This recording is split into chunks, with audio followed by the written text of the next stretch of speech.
하나님이 우리를 인도해 주시는 주십니다. 그 하나님 앞에 늘 감사하는 삶을 사시면 하나님이 엄청난 축복을 주실 줄로 믿습니다. 오늘 본문 말씀에 창세기 12장 1절에서 4절의 말씀을 보면 하나님께서 아브라함에게 너는 친척 본토 아비 집을 떠나서 내가 지시하는 땅으로 가라 그렇게 말씀을 하셨습니다.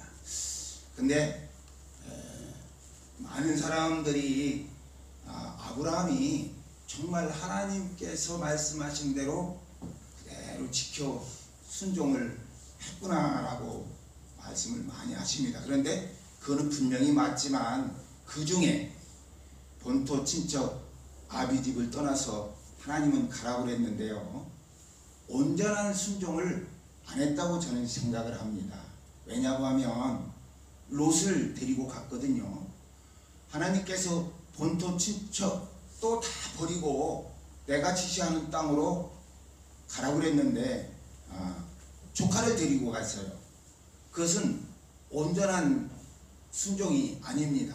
우리는 조그마한 부분도 하나님은 세밀하게 보시는 그런 하나님이시거든요. 그래서 온전한 순종이 얼마나 중요한가를 우리에게 가르쳐 준 거예요. 이 말씀에서 하나님께서 그래서 아브라함이 조카를 데리고 가는 온전한 순종을 하지 못해서 그로 인해서 아브라함이 많은 고통을 겪고 살았습니다.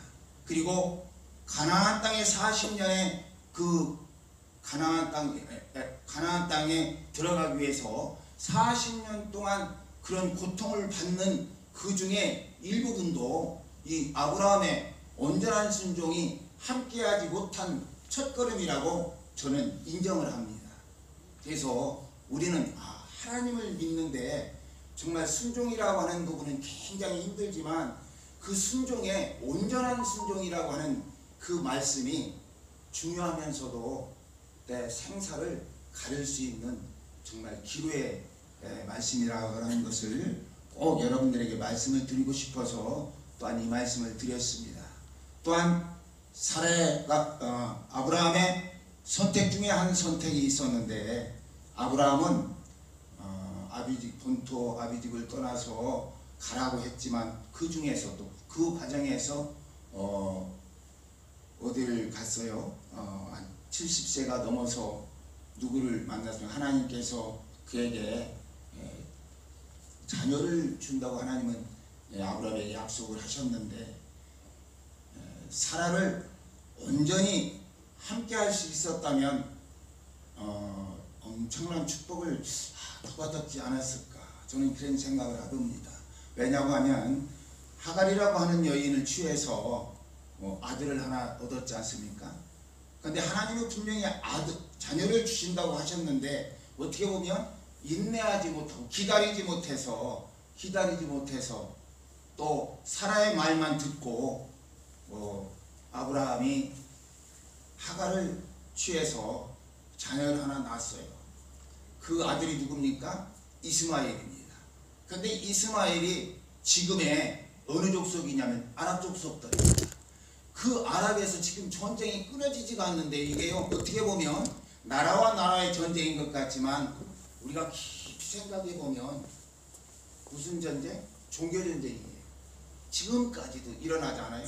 그래서 한 사람의 선택으로 말미암아 인류가 이렇게 고통을 받고 있구나, 많은 사람들이 고통을 받고 있구나 라고 하는 그런 생각을 해보면서 오늘 본문의 말씀을 여러분들에게 잠깐 볼 수 있도록 그런 기회를 드렸습니다. 왜 그런가 하면 우리는 믿음의 삶을 살아가는 하나님의 자녀들로 택함을 받은 백성들인데, 정말 하나님께서 원하는 것은 온전한 순종을 원할 뿐만 아니라 우리가 믿음의 과정 속에서 우리의 삶의 기로에 서 있을 때 우리가 항상 선택이라고 하는 부분이 내 앞에 그 단어가 놓여 있거든요. 그런데 그 선택을 정말 어떻게 하느냐에 따라서 우리의 인생도 또한 바뀔 뿐만 아니라 내가 천국을 갈 수도 있고 못 갈 수도 있다고 하는 그런 엄청난 선택을 우리가 할 수도 있다고 하는 것에 대해서 깊이 한 번쯤은 짚고 넘어가는 그런 믿음의 삶을 살아야 된다고 저는 생각을 해봅니다. 저는 여러분들이 잘 아는 정상훈이라고 하는 그런 사람인데요. 저는 문교부 혜택을 받지 못하고 살았습니다. 정말 세상 사람이 생각해보면 좀 부끄러운 그런 거죠. 왜냐하면 문교부 혜택을 받지를 못했으니, 학교를 초등학교밖에 다니지를 못했으니까 아주 부끄러운, 어떻게 보면 요즘 세상에는 좀 그런 것 같습니다. 그리고 저는 많은 사람들은 금수저를 가지고 태어난다고 하는데, 저는 우리 부모를 통해서 세상에 30평을 지어야 될, 내 집 하나 지어야 될 땅도 안 주시더라고요. 전혀 땅 한 평, 집 한 칸도 없이 내가 부모로부터 물려받은 재산이 없어요. 이 생명 하나는 얻었지만 부모님을 통해서 생명 하나를 얻었는데, 이런 세상에서 삶을 살아가는 재산이라고 하는 것은 제가 구경을 해보지를 못했습니다. 오히려 우리 할아버지가 불편한데, 제가 17살 학교를 못 다녔으니까 17살 먹었는데, 우리 할아버지는 성경에 나오는 부자처럼 세상을 이렇게 연락하며 호화호식하며 살았어요. 그래서 일을 안 하셨습니다. 근데 그 양반이 연세가 드시니까, 야, 네가 이제 살림을 내 맡아서 해라 그러시더라고요. 그런데 제가 나이가 17이에요. 근데 살림을 맡아서 할 게 있어야 맡아서 하든지 말든지 하는데, 세상에 재산도 하나 안 주면 살림을 맡아서 하라는 거예요. 그러면서 내가 빚이 700만 원이 있다는 거예요. 그거를 네가 갚아야 된다는 거예요. 근데 제가 이제 종투만 소작을 하고 살았는데, 논 7마디가 논이 70개면은 좀 이해가 가요? 논이 7마디가 70개입니다.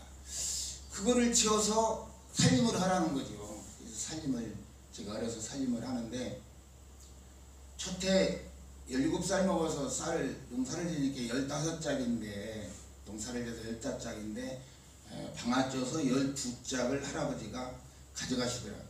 방앗간에서.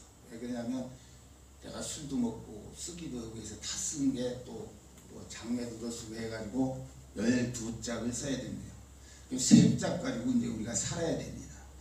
근데 그게 3짝이 그냥 또 있어서 계속 먹으면은 그래도 한 5달이라도 10달이라도 먹을 텐데, 1년 전 2달 돈 나오는 데가 시골은 없잖아요. 그러니까 필요하면 한 말도 갖다가 팔고 2말도 갖다가 팔고 하다 보니까 한 달만 지나면 이제 쌀이 없습니다. 그런 인생을 살아갔던 제가 어떻게 보면 내 나름대로 비관도 하고, 또 나름대로 좀 부모님을 원망을 해야 되는데 많이는 원망을 안 했어요. 그게 이상하게 원망은 많이 안 되더라고요. 그래서 어려서부터 술을 굉장히 많이 먹었어요. 한번 앉아서 먹으면 그 집이 다 절단 나도록 먹어야 끝나는 게 저였거든요.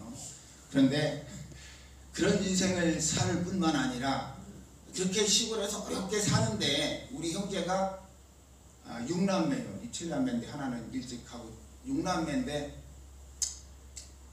딸이 하나 있고 나머지 5형제인데, 우리 형님부터 우리 동생 지금에 있는 막내까지 부모님도 다 계신데, 어려운 일 있으면 나보고 도와달래요.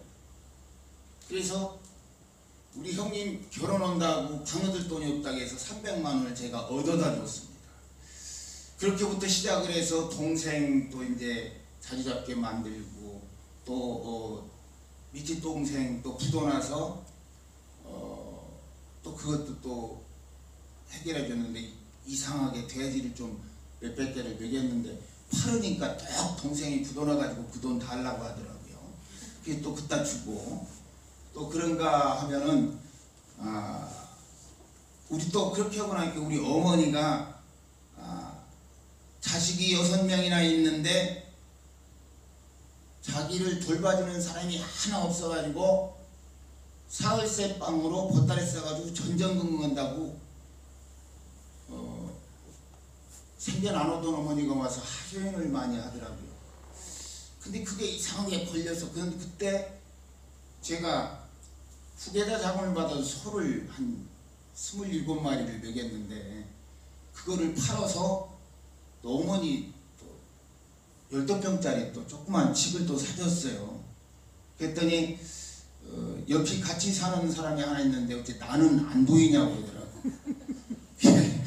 왜 안 보여? 눈이 내가 엄청 큰데 보이지요. 그런데 어떻게 말 한마디도 없이 자기 나름대로 다 한다 이거지. 그러니까 나는 안 보이냐고 그러는데 보이는데 이상하게 제가 좀 성격이 강해서 그렇게 형제들을 돌보고 또 부모님을 이렇게 오시긴 했죠. 우리 어머니 아버지는 제 8살 때 헤어져서 어머니 아버지 정은 전 몰라요. 부모의 정이라고 하는 게 어떻게 생긴지 전 진짜 모릅니다. 전혀 받지를 못해서 아예 모릅니다. 할머니 할아버지하고 그렇게 살았는데 그렇게 젊은 인생을 살아갔는데 돈이 너무 필요하더라고요. 너무 필요해서 열심히 살면 부자가 되는 줄 알고 정말 열심히 살았습니다. 안 해본 거 없이 소맥이면서 수장사도 해보고 또 가을이면은 저기 성화에 가면은 거기가 젖소들이 굉장히 많이 먹였는데 거기가 대파들을 굉장히 많이 심어요.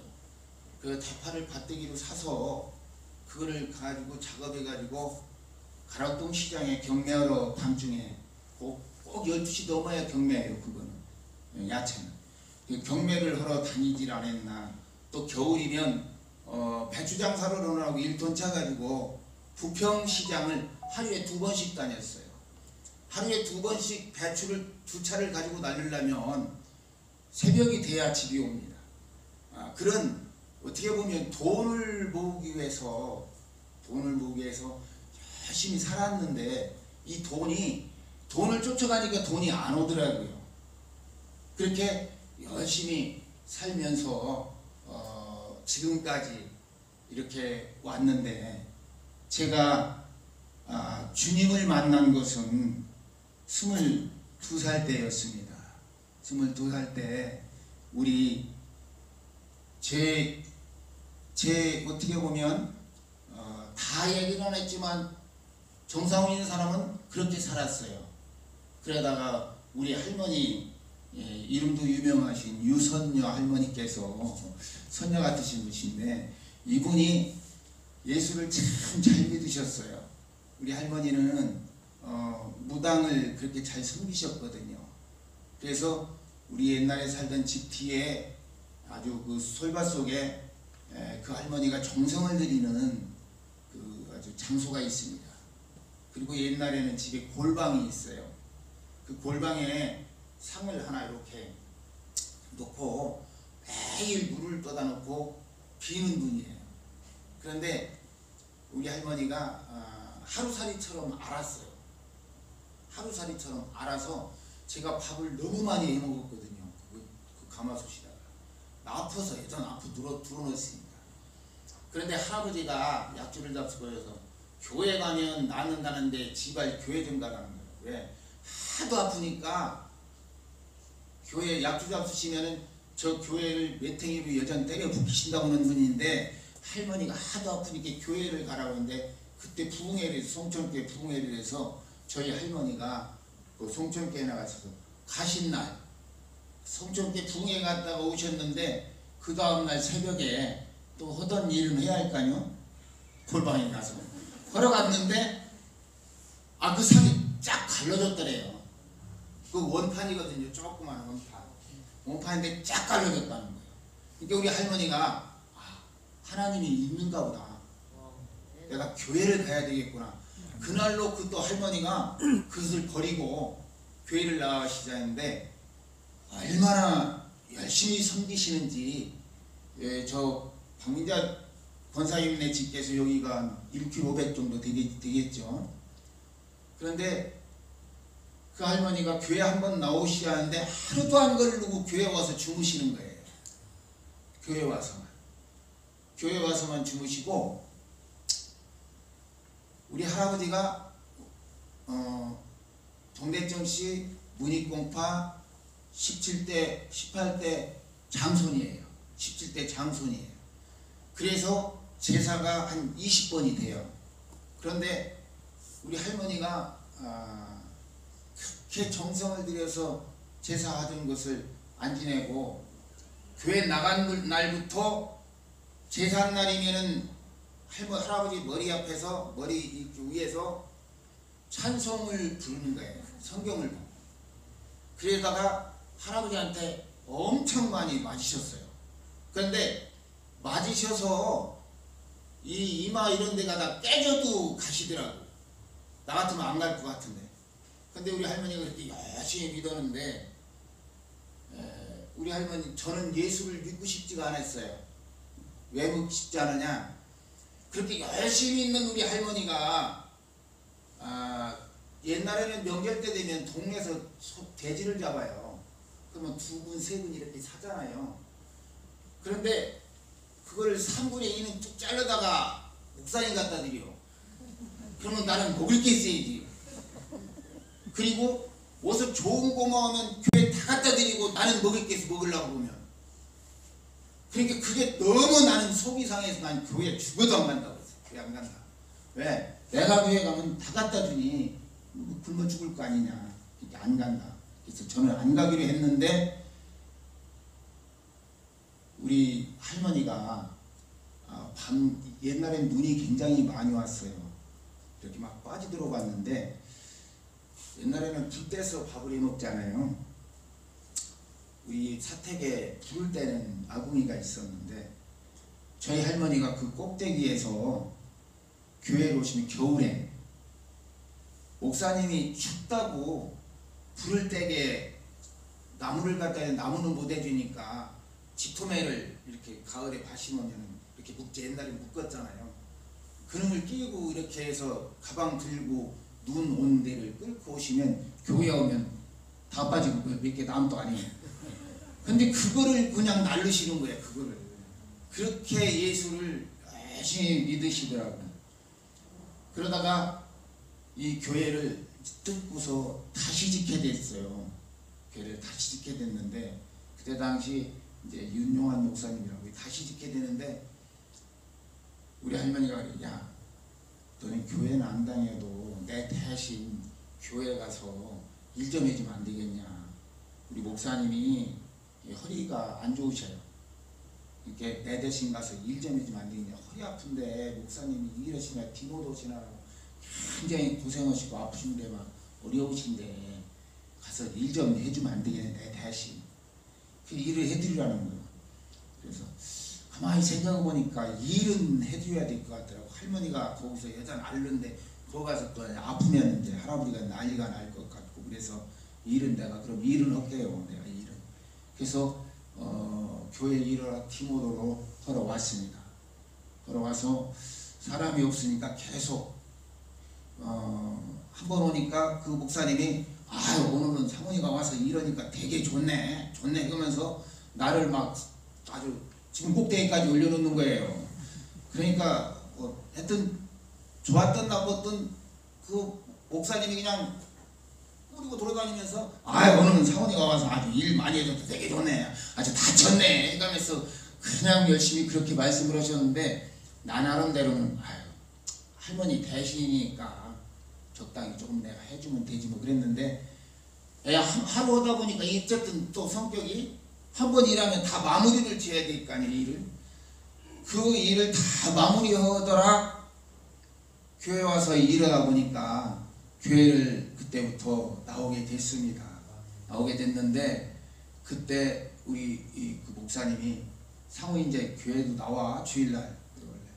가야죠. 언제부터 나올게요? 한번 나갈게요. 그랬더니 아니 일하러만 가면 사모님 언제 교회 나온다 했지? 아 갈게요. 그 다음날 아니 언제 내 이번 주 주일부터 나올게요? 아니요. 그럼 언제 나올게요? 다음 주부터 나와?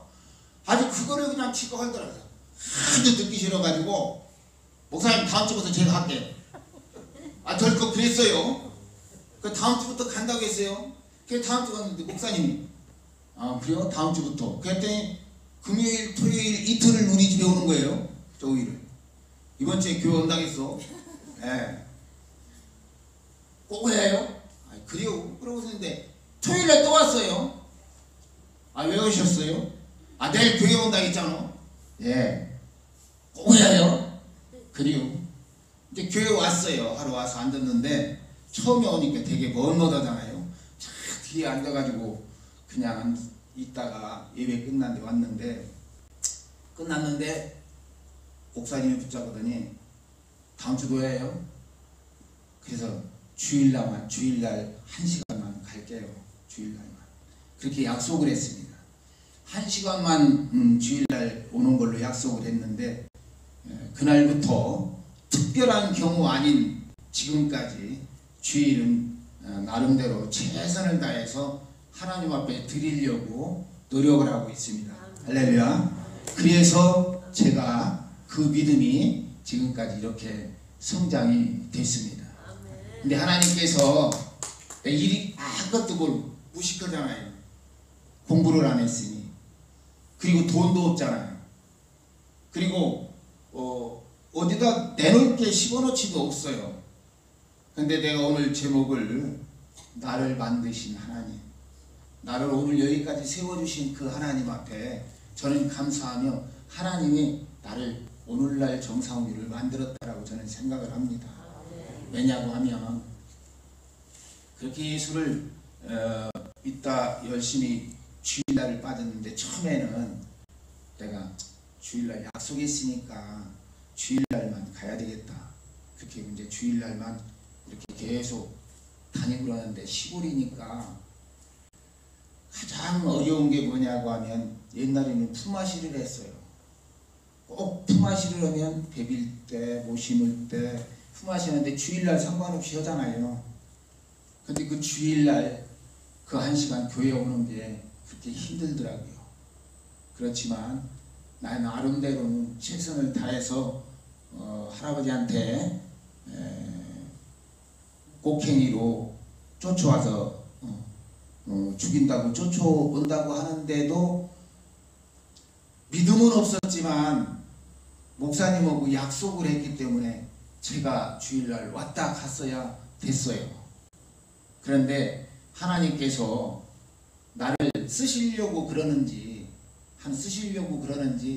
하나님이 나를 38살 먹어서 믿음도 없는 사람을 나보고 장로를 하라는 거예요. 장로. 그래서 안 넣는다고 해서 했더니 우리 여기 계신 배장로님만 장로 인직 드리세요. 했더니 여기 계신 배장로님이 또 정상훈이 안 받으면 나도 안 넣는다네. 나 때문에 배장로님이 또 장로 인직을 못 받을 것 같아. 그래서 믿음도 없는데 장로 인직을 받았습니다. 장로 인직을 받았는데 하나님이 장로 인직을 받은 후에 나를 하나님이 쓰시려고 그러는 것인지는 모르지만 아무것도 배운 거 없고 능력이 없는 사람을 하나님이 유능한 사람을 만나게 해주시더라고요. 대한민국에 그 가장 권위 있다고 그때 당시 했었는데 이원설 박사라고 행정학 박사 아주 유명한 사람이에요. 그리고 여러분들이 이화여대 총장으로 있던 박혜림 교수라고 있는데 그 심리학 박사인데 그분도 굉장히 똑똑하고 유명했으면 지금 다 고인이 됐지만 그 둘을 만나게 됐어요. 제가. 그래서 그분들과 제가 공부를 2년을 했습니다. 그분들과 공부를 2년 하고 또 하나님이 나를 미국으로 가게 되더라고요. 미국을 가게 돼서 옛날에는 미국을 가려면 얼마 전에 500만 원을 준다고 그러는데 시골에서 아무것도 없는 거지가 500만 원이 어디 있어요. 그런데 우연히 갈 수 있도록 하나님이 만들어 주시더라고요. 그래서 200만 원인가 이렇게 있었는데 나머지는 내가 다 될 테니까 가자 해가지고 또 장로들 몇 분이 저를 데리고 가서 로빈슨 늘 저는 지금의 삶 속에서 하나님을 믿으면서 하나님은 확실히 기적을 만드는 분이다. 저는 그 말씀을 인정합니다. 왜냐고 하면 정말로 보잘것없고 아무것도 없는 가난뱅이를 이렇게 우리가 만나고 싶어도 만날 수 없는 그런 사람들을 나를 만나게 해주는 거예요. 내가 만나게 해주니 너무 감사하잖아요. 그래서 그러다 보니까 뭐예요? 이제 사람이 두렵지는 않아요. 누가 두려워? 하나님이 두렵더라고요. 하나님.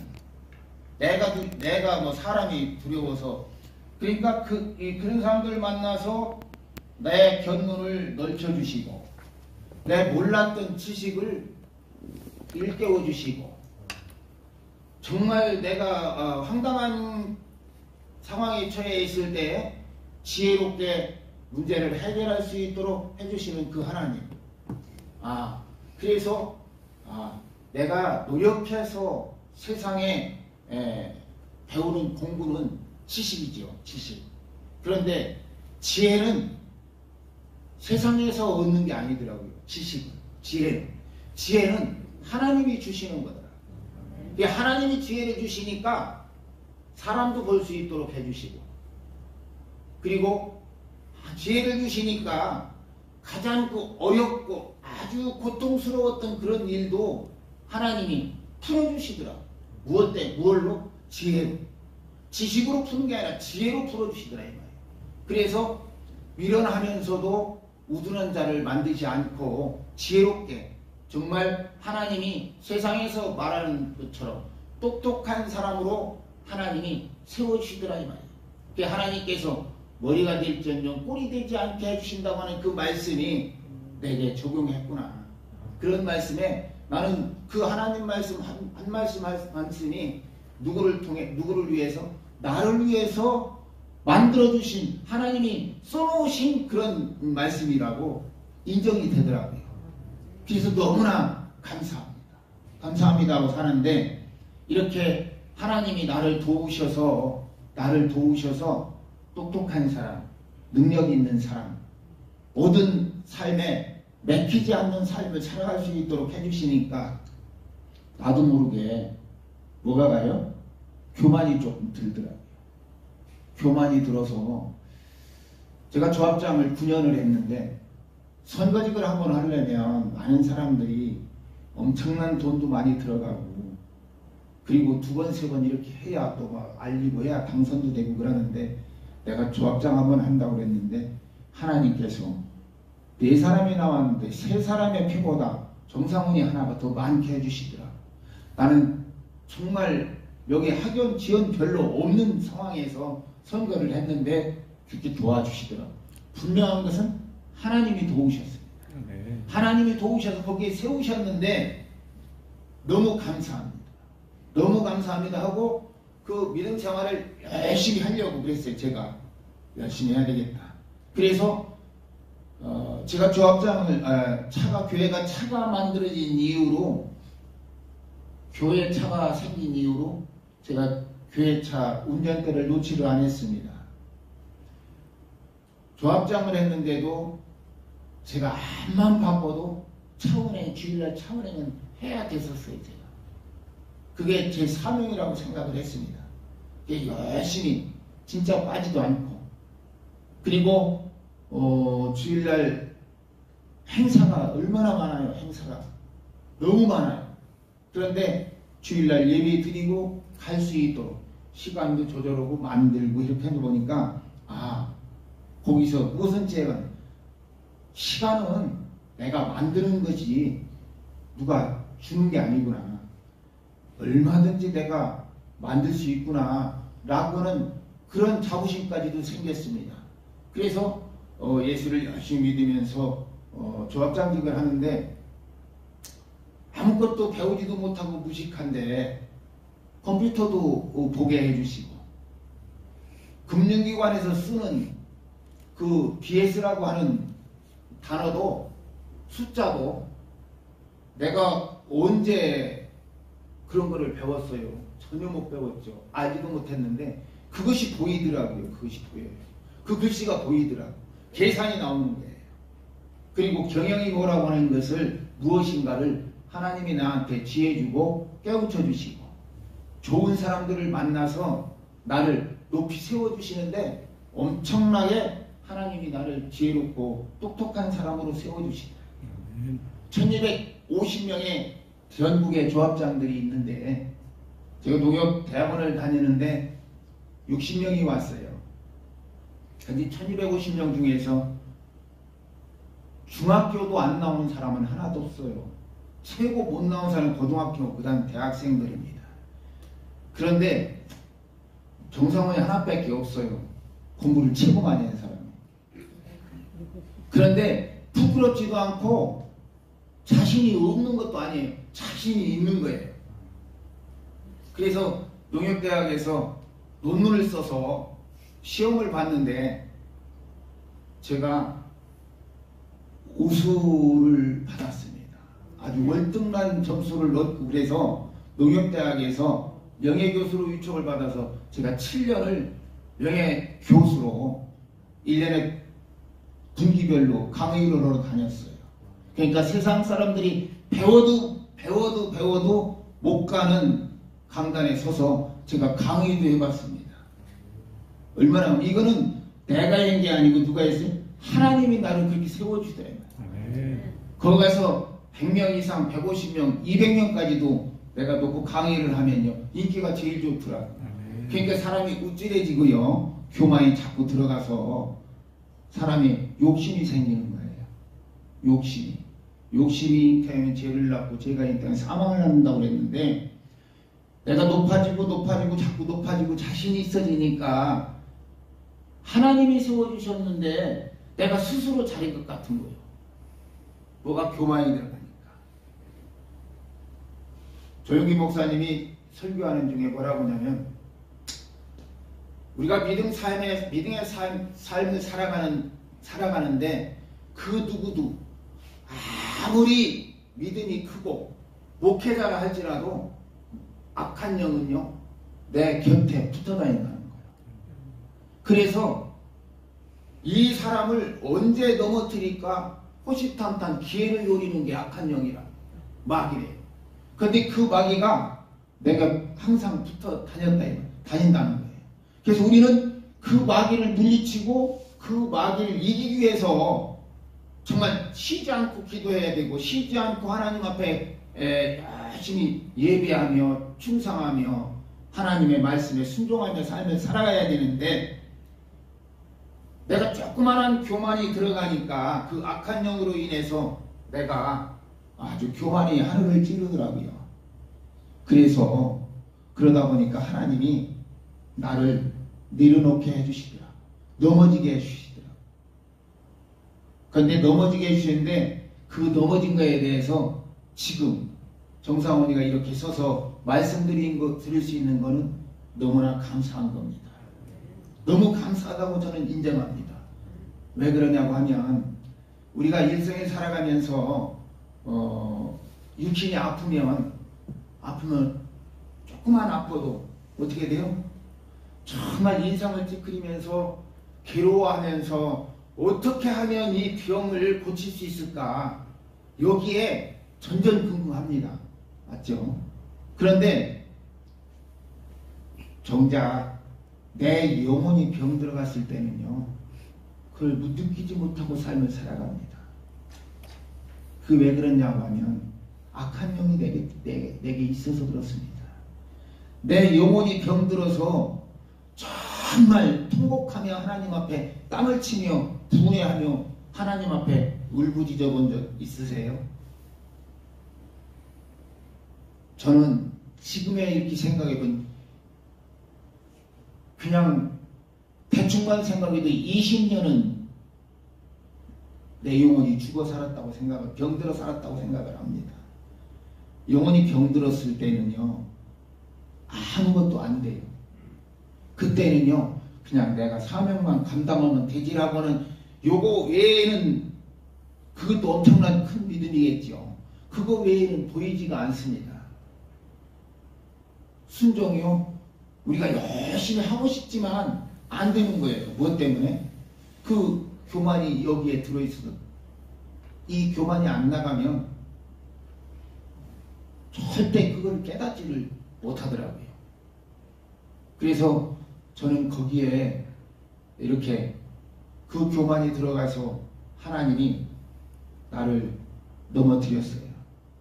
근데 그 넘어뜨린 거에 대해서 얼른 깨닫고 하나님 앞에 감사하며 내 영혼을 다시 한번 소생시키고 하나님 앞에 더 가까이 나아가려고 노력을 하고 그 하나님과 동행하기를 간절히 소망하며 주님 앞에 가까이 다가가려고 노력을 하였더니 하나님이 내 영혼을 하나씩 조금씩 소생시켜주는 그런 은혜를 받고 삶을 살아가고 있습니다. 아멘. 그 하나님 앞에 저는 오늘도 영광을 돌립니다. 아멘. 사랑하는 성도 여러분, 저는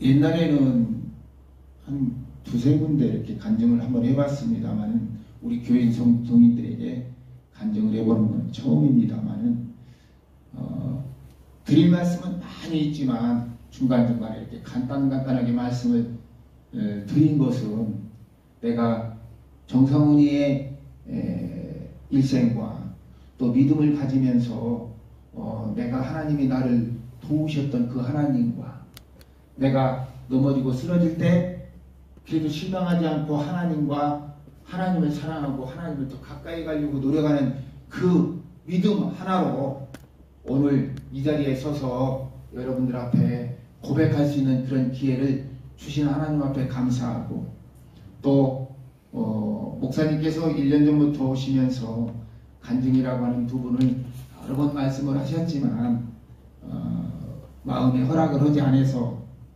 했습니다. 왜냐고 하면 내가 부족한데 나도 못났는데 나도 보잘것 없는데 라고는 생각을 하면서 그 말씀에 순종을 하지 못했다가 요즘에 마음이 허락을 해서 오늘 여러분 앞에 이렇게 서서 말씀을 드렸습니다. 저는 여러분들에게 이렇게 중언부언에게 저에 대해서 이렇게 말씀을 드렸지만 권면하고 싶은 말씀이 드리고 싶은 말씀이 있다고 한다면 하나님을 믿는데 우리는 절대적인 순종, 온전한 순종을 하나님 앞에 드릴 때 하나님은 우리에게 복을 주십니다. 하나님께서 아브라함이 롯과 헤어지고 나니까 하나님이 축복을 주셨어요. 기근이 있는 땅에도 풍년이 들게 하시고요. 하나님이 놀라운 복을 주시고 밤에 나가서 하늘을 보라. 별을 셀 수 없이 많은데 별을 보라고 하셨어요. 그 별처럼 바다의 모래알처럼 내 자손을 하나님께서 허락해 주신다고 했습니다. 하나님께서는 이렇게 온전한 순종과 또 충성과 또 하나님을 사랑하는 마음 또 하나님과 더 가까이 나아가고자 하는 그런 사람에게 가장 먼저 영혼의 복을 주신다고 하는 사실을 믿는 여러분 되시기를 바랍니다. 그리고 물질이라고 하는 것은 내 영혼만 바로 쓰면 하나님께서 분명한 복을 허락해 주신다고 하는 사실을 저는 여러분들에게 꼭 드리고 싶습니다. 내 영혼이 20년을 죽었다고 했잖아요. 20년을 무디게 살았어요. 그런데 하나님이 그렇게 훈련시키고 또 나를 사용하시려고 훈련시켰다라고 생각을 했지만 이 말씀을 언급은 안 했지만 제가 10억이라고 하는 돈을 받았다고 누명을 써서 여기 사람들이 고발을 해서 청와대로 고발을 해서 제가 서울 특수부에 끌려가서 조사를 받았는데 한번 딱 끌려가면 몇 번 받는 몇 시간 받는지 알아요? 48시간씩 받습니다. 그런데 거기서도 하나님이 역사하시는데, 거기 가면은 옛날에는 경신대에서 나온다고 하더라고요. 특수부에, 서울 특수부에 끌려가면 18층인데 아무것도 안 보이는데, 그런데 거기서 하나님이 역사하시는데 기도하라는, 기도. 나보고 기도하래요. 옆에서 막 뭐라고 하는데 네 아니요만 하면서 나는 기도를 했어요. 그런데 48시간을 3번을 받았는데 그 3번 동안 대답하고 내가 고백한 게 똑같더래요.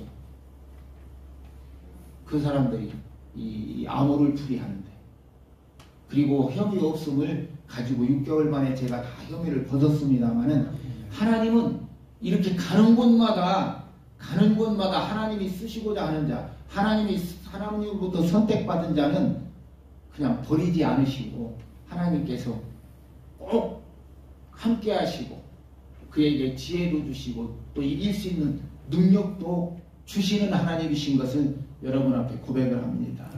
하나님께서 내가 세상을 이겼다고 말씀하신 것처럼, 그래 너희도 이긴다고 말씀하신 것처럼, 우리는 하나님이, 세상을 이긴 하나님이 계시니까 내가 이기더라고요. 그리고 나를 머리 되게 해주시는 하나님 앞에 감사를 드립니다. 저는 언제 어디를 가든지 간에 꼬리가 되게는 안 하시더라고요. 꼭 머리가 되게 해주시더라고요. 비록 보잘것없지만 그래도 그 중에 머리가 되게 해주시는 그 하나님 앞에 저는 늘 감사하면서 삶을 살아가고자 합니다. 앞으로 우리 여기 계신 모든 분들 정말 하나님을 오늘 말씀에, 오늘 목사님 주일 말씀에 사랑을 많이 하라고 하셨는데 정말 하나님을 사랑하는 여러분 되시기를 바랍니다. 그리고 온전한 순종을 하시고 또 충성도 열심히 하시고 최선을 다해서 한번 해보세요. 하나님이 물질의 복도 열어주시는 줄로 믿습니다. 제가 내 영혼이 죽었던 영혼이 소생하니까 하나님이 물질도 주시더라고요. 그래서 내가 더 하나님 앞에 더 많은 것을 드리며 감사할 수 있는 그런 기회를 내게 지난해는 열어주셨습니다. 그래서 너무 감사해요. 그 하나님 앞에 오늘도 영광을 돌립니다. 저는 앞으로의 계획이 있습니다. 이것은 말씀을 드리고 싶은 게 있어요. 여러분들이 기도해 주셨으면 좋겠다는 말씀입니다. 저는 자녀가 3명이 있어요. 근데 그 자녀들에게 재산을 물려주고 싶은 마음은 시원하지도 없습니다. 그 사람, 우리 자녀들이, 우리 딸도 여기 있지만 믿음 생활을 잘해서 그 믿음 하나 가지고 일생을 살아갈 수 있는 그 믿음을 그 자녀들에게 주고 싶습니다. 그 믿음만 있으면 그 자녀들은 세상에서도 성공할 줄로 믿습니다. 내가 예수를 믿어보니까, 내가 예수를 믿고 주님을 만나니까, 또 나를 보잘것없는 사람은 이렇게 하나님이 잘 만들어서 사용을 하시는데, 그거 뭐 돈 물려주려고, 땅 물려주려고 우리 하나님이, 나 보잘것없는 땅 한 평도 안 주신 하나님이, 안 주신 부모님이 계신데도 하나님은 나를 세상에 아주 버리지도 않으시고 딱 붙들어서 세우셔서 지금까지 이렇게 하나님 은혜 가운데 사람을 살아갈 수 있도록 도와주시잖아요. 그 하나님 얼마나 감사해요. 그래서 우리 자녀들한테 저는 돈 물려주고 싶은 마음도 없고 재산 물려주고 싶은 마음도 없어요.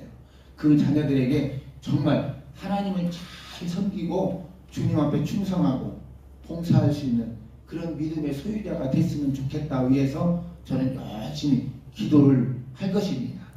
그리고 새로운 조그마한 사업을 하고 싶어요. 왜냐고 하면 제가 어렸을 때부터 꿈은 뭐였었냐면 대한민국의 저희가 하는 기업가가 한 번은 되고 싶었어요. 정말 크고 큰 기업가가 되고 싶은 야망은 있었습니다. 그런데 그걸 이루지 못했는데 이렇게 믿음 생활을 열심히 하고 또 하나님을 더 가까이 가다 보니까 하나님을 위해서도 이런 기업을 하나 만들어서 정말 하나님과 함께 할 수 있는 기업이 되면 좋겠구나 라고는 생각을 해봅니다. 어느 내가 누구한테 들었던가 했는데 어떤 사람이 사업을 하는데 사업 수입의 일부분을 자기가 섬기는 교회 또 다른 교회로 몇 프로 이렇게 선교지로 드린다고는 얘기를 들었습니다. 저는 우리 재단을 위해서 수입의 일부분을 이 재단에 선교지로 드릴 수 있는 그런 기업을 하나 꼭 만들고 싶은 생각이 간절합니다. 그래서 그런 기업을 하나 만들어 보려고 좀 꿈을 꾸고 있어요. 꿈을 꾸고 있습니다. 여러분들 위해서 기도를 많이 해주시기를 바랍니다. 야곱이가 외삼촌네 집에서 목동을 하는데 월급도 안 주고 품삯도 안 주고 아무것도 안 주니까 외삼촌한테 뭐라 그랬어요? 새끼를 낳으면 얼룩송아지를 낳으면 나에게 주시고 얼룩송아지가 아니면 백송아지 낳으면 외삼촌이 갖고. 근데 보니까 순놈도 암놈도 전부 다 얼룩송아지가 없는데 야곱이가 얼룩송아지 낳으면 자기 거라고 달라고 그러잖아요. 오삼촌이 어떻게 했어요? 참 현명하고 똑똑한 조카라고 했거든요. 그래서 그렇게 하자 그랬어요. 그래서 야곱이가 어떻게 했어요? 물 먹일 때마다 순놈 송아지한테 얼룩덜룩 하면서 계속 물을 먹였어요. 나무, 그 성경에 보면 나무를 얼룩덜룩한 나무를 꺾어다가 그다 주면서 물을 먹을 때마다 순놈한테 얼룩덜룩 암송아지 새끼만 빼면 얼룩덜룩인데 날 때마다 얼룩덜룩이 만났네. 그래서 얼룩덜룩이가 많이 이 야곱이가 목동이 됐다 이 말이에요. 내가 그 말씀을 하면서 어떻게 했냐, 나도 소망이 있구나. 아주 나이도 먹었지만 소망이 있구나. 내가 생각하고 계획하는 이 기업을 만들어야 되겠다. 누굴 위해서? 하나님의 배 조금이나마 쓰임받기 위해서. 많은 쓰임은 못 뺐지만 조금이라도 쓰임받기 위한 그런 기업을 하나 만들어야 되겠다. 그래서 후대에 많은 이들에게 또 믿는 자들에게 꼭 필요한 그런 기업. 정상훈이가 가지려고 하는 것도 아니고 이걸 자식에게 주려고 하는 것도 아니에요. 자기가 아까 얘기했던 자식한테 돈도 안 주고 재산 안 줍니다. 없지만 있지도 않지만 그들에게는 믿음을 주고 모든 물질이나 자산은 정말 하나님 앞에 온전하게 드릴 수 있는 기회를 하나님 내게 주십시오 하면서 지금도 기도하고 있습니다. 사랑하는 성도 여러분, 우리 이런 기업이 또 만들어질 수 있도록 기도도 많이 해주세요. 그렇게 해서 우리가 좀 더 아름다운 믿음을 가지고 많은 이들에게 주님의 사랑을 나누고 전하는 그런 믿음의 소유자가 되기를 예수의 부탁을 드립니다. 우리 찬양 한번 하겠습니다. 우리 찬양을 생명나무라고 하는 찬양인데요. 잘 알죠? 이 찬양은 정말 우리가 일생을 살아가면서 생명 속에서 정말 놀라운 축복을 받으면서 이 찬양을 만드는 곡이라고 생각을 합니다. 또 그분이 그렇게 말씀도 하셨습니다. 그래서 생명나무로 한번 찬양을 한번 해보겠습니다. 우리 찬양을 간절하면서도 감사하면서도 기쁜 마음으로 한번 해봅시다.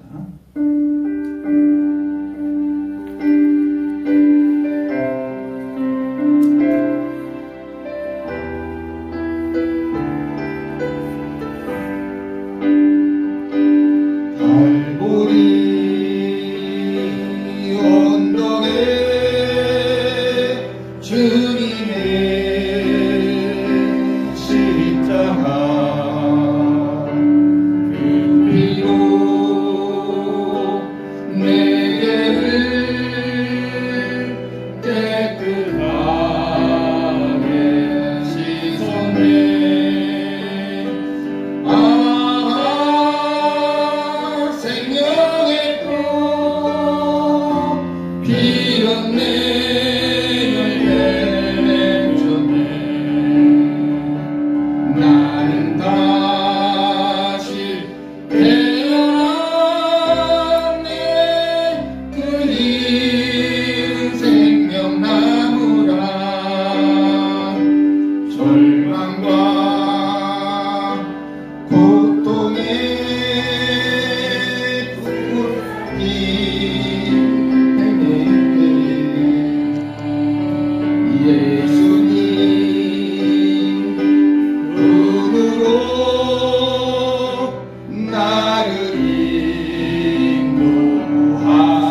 내 열매의 종에